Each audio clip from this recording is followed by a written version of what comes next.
What's good, everyone? This is your boy DJ's Raw Uncut Truth, giving you that raw content that you deservedly need. Your boy's back. I've been off for a couple of days now, just getting some well-needed off time and spending time with family. But I'm back to this, and I've been waiting to make this video. Before we start, all blessings to the Most High, because without Him, none of this is possible. So let me start. The draft didn't go the way I wanted it to go, and many others. Let's be honest. There's not too many big market teams that had a top 5 pick.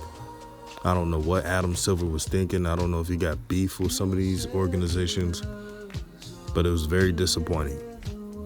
I mean, I would understand if the Knicks and the Pistons had like a number 5 or number 6 pick. You know, you could work with something, but they weren't too kind. And I'm also going to state what this means for LaMelo Ball. Let's start by the number 1 selection, Minnesota Timberwolves. They got the number 1 pick. I know Corey Homicide Williams, shout out to the brother, New York street ball legend. He knows the game. He's an announcer for the National Basketball League at Australia. So I have a lot of respect for the brother. But he said that in one of his videos that LaMelo is going to Minnesota, is going to be a good fit. I kind of disagree, because of if you put LaMelo and D'Lo back there, that's not going to be a good defensive backcourt. Shoot, matter of fact, they may have to score 140 to win games sometimes. Now, do I believe that LaMelo Ball has defensive tools? Yes, he gets 2.3 steals a game. He has quick twitch, long arms. He's still growing, wingspan. He has the frame and the IQ to play defense. The thing with LaMelo is want to. It's the same thing with Anthony Edwards. When Anthony Edwards is engaged, not only on offense but defensively, he looks like a future all-star. So that's where it comes down to. I think the Minnesota Timberwolves, I think they're going to think too hard and pick Anthony Edwards, even though D'Angelo Russell is a better 2-guard than a point guard. His stats prove that. He's more efficient when he's 2-guard instead of the point guard. But the Timberwolves are paying D'Lo to be their point guard, and that's why he has that big contract. So I think they're going to go with Anthony Edwards. They may go with LaMelo. At the end of the day, you don't know what these teams are going to do on draft time. So it's still up in the air. And then number 2, you got the Warriors. We don't know if the Warriors are keeping the pick or trading the pick. Would I love LaMelo to play for a structured team and learn from Steph and Clay, play for a good coach in Steve Kerr? Yes. But do I care if he plays or not plays for the Golden State Warrior? I really don't care. As I'm concerned, I have a little bitterness with the Warriors. I'm tired of their media writing hit pieces on LaMelo. Every day it seems like they keep saying, oh, we're not going to draft him. We're not going to draft him. If you're not going to draft him, don't even bring his name up. It's that simple. But I think their fan base, especially the media, was mad because LeVar said at the time that Lonzo was better than Steph Curry. And I can't believe they took that seriously. I mean, I think that's just LeVar saying he'd take his son over anybody. But that's what I'm talking about. When people think of out of emotion and not logic, you get those responses. You got people today talking about, I want LaMelo, but what about LeVar? And this is the quietest LeVar has ever been. Yeah, he's been on a couple podcasts here and there, but I think LeVar sees the end goal, and believe it or not, the family has more power because they're with Rock Nation. So they know how it's going to play out. I think LeVar knows something that we don't know. And it will pop off in draft time, I'm telling you. So they're probably trading the pick, or they pick Wiseman. Now, it's funny. Wiseman played 3 games. But we keep talking about, LaMelo only played 12 games in the NBL playing against adults. Playing in one of the most physical leagues. You could say whatever you want about the NBL. But it was physical. You're allowed to hand check in the NBL. In the NBA, there's freedom of movement, and I can see LaMelo drawing a lot of fouls in that league because he's so herky-jerky, he's so twitchy with his moves that it's hard to contain him. Number 3, the Hornets. It's going to be interesting with the Hornets, and it's kind of funny. We keep hearing about some Michael Jordan, LeVar beef. I'm going to tell you what. Mitch Kupchak is the GM, and he was the GM with the Lakers. And his last picks with the Lakers was D'Angelo Russell in 2015, All-Star, and Brandon Ingram, All-Star. So he knows how to draft players. And I think last year he picked PJ Walker. PJ Walker or PJ from Kentucky. PJ Washington. That's who I'm talking about. And he looks like he's going to be a good player in this league. I don't know if he's an all-star or not, but where they got him, I believe at 11 or 12, one of those ranges, they got good value from him. And that's just the first step of Mitch Kupchak drafting. I think Mitch Kupchak is going to do a good job of drafting players instead of Rich Cho, who was the GM for many years and missing on a lot of players. And he missed a ton of them. I don't see that same mistake with Mitch Kupchak. Don't forget, Mitch Kupchak, one of the few people that went to Australia and went to Israel to scout out talent for LaMelo and Denny. So I'm telling you, if you want to trade up for LaMelo, that's any team out there, you better do it before 3. That's all I got to say. Because if you think the Hornets are going to pass on LaMelo Ball, knowing they can sell out a lot of games in merchandise, MJ may be petty at times, but he's no fool. That's why he's a billionaire. Can you imagine LaMelo Ball, first game? It's going to be televised because it's LaMelo Ball. And a big crowd.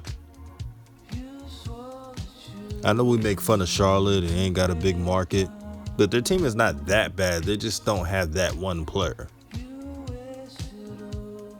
You put LaMelo with Devontae Graham, who's a marksman shooter, and the versatile wings they got, and their head coach is a Spurs disciple. So he's a good X's and O's coach. The Hornets suffer from not having enough impact players and just having too many okay players.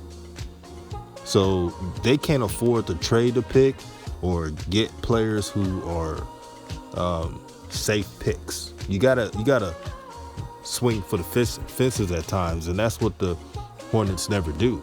They always try to play it safe.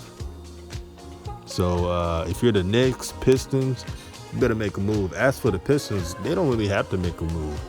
All they need is one point guard to distribute. They got the talent, and the point guard doesn't have to be a star. It could just be a regular starter, and they're a playoff team. That's all they have to do. Whether it's Halliburton or anybody else, heck, Cole Anthony, doesn't matter, even though Cole Anthony is a combo guard. At 7, they're They're at the driver's seat. They can get what they want. That's why I said the Detroit Pistons are the luckiest team in the draft.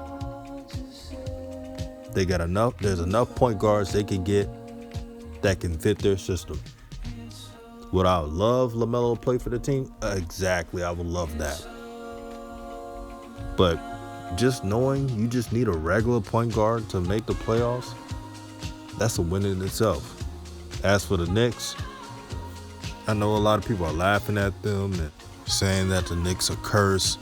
I feel for the Knicks fans and Knicks lifers out there who have supported this team for decades and still haven't had that good luck that other teams get. And pretty much I'm disappointed because some of their fans, not all, have really embraced the potential of having LaMelo Ball. Not hating on him, giving him props. The media, even the media from the Knicks, have been balanced. So it's really disappointing. But there may be hope. But like I said, you better trade before at number 2. If LaMelo's really the player you want, Knicks, you want to build around, you make that pick. It's like the quarterback in the NFL. If you're drafting and you need that quarterback and you think he's a franchise player, you make the trade. Now, I don't want the Knicks to give up Mitchell Robinson for the number 2 pick or number 3 pick or whatever. I don't want them doing that. Because if you want to get LaMelo, you want a big like him, who I believe is going to be an all-star next year, to be there. But Worldwide West, Leon Rose, they're going to figure something out. Just trade everybody else except for Mitchell Robinson. Picks, whatever you need. Don't trade Mitchell Robinson. I can see the Knicks trading everybody but Mitchell, and then build the team getting Fred VanVleet, which is balling right now, and Danilo Gallinari, which is putting up big numbers as a stretch 4. So I'm not ruling anything out with the Knicks. Let's see in the drafts. A lot of people are telling me, the Knicks are not going to do anything. I can't judge this organization from its past. Just knowing how Worldwide West is connected and Leon Rose is about the business, I can never put those brothers out. Never. I'm not going to talk about every team on this show, but I will lastly talk about the Bulls. Now, the Bulls are at the 4th position. A lot of their fans are happy. Would I like to see LaMelo play with that team? Yes. They have a lot of young potential. Zach LaVine is very underrated, very explosive guard. I tell you one thing, that pick and roll would be dangerous with LaMelo and Zach LaVine. You got Kobe White. They may have to do a 3-guard lineup. I don't know what they'll do. They had Kobe White coming off the bench as a 6th man, and he excelled in that role. I like Larry Marketing. He's pretty much a modern-day big man that could space the floor. Very tough. Wendell Carter Jr., who is a good power forward. So they got the people there. They got Otto Porter. But we'll see what they do. At the end of the day, if LaMelo Ball is available, you have to take him. You got the pandemic happening, people losing revenue. What do I call LaMelo Ball? The stimulus package. So he could fix everything you need on your organization. Sales, revenue, star play, the wow plays, fan bases, shoes, you name it. LaMelo could fix that. So I don't want to see or hear any GMs and execs talking about his father and what about his father. It's irrelevant. You're paid to evaluate talent and focus on a player. Look at the New Orleans Pelicans. Now, they're not a perfect organization at all. But one thing they did something right, they never even brought up LeVar. They never even brought his name up. They only focused on the player. That's something they did right and the Lakers did wrong. The Lakers media and everybody else in LA kept bringing up LeVar on wins and losses and blaming him and all this stupid crap. It made no sense.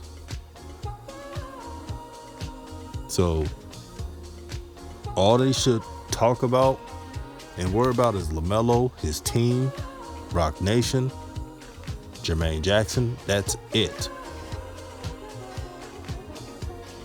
So we'll see what's going to happen. No matter what draft position LaMelo will be selected in, even if he's not the number one pick, he's going to get treated like the number one pick, and he's definitely going to get the biggest bag out of the shoe deal. So we'll see what happens. Everybody have a good day. Peace.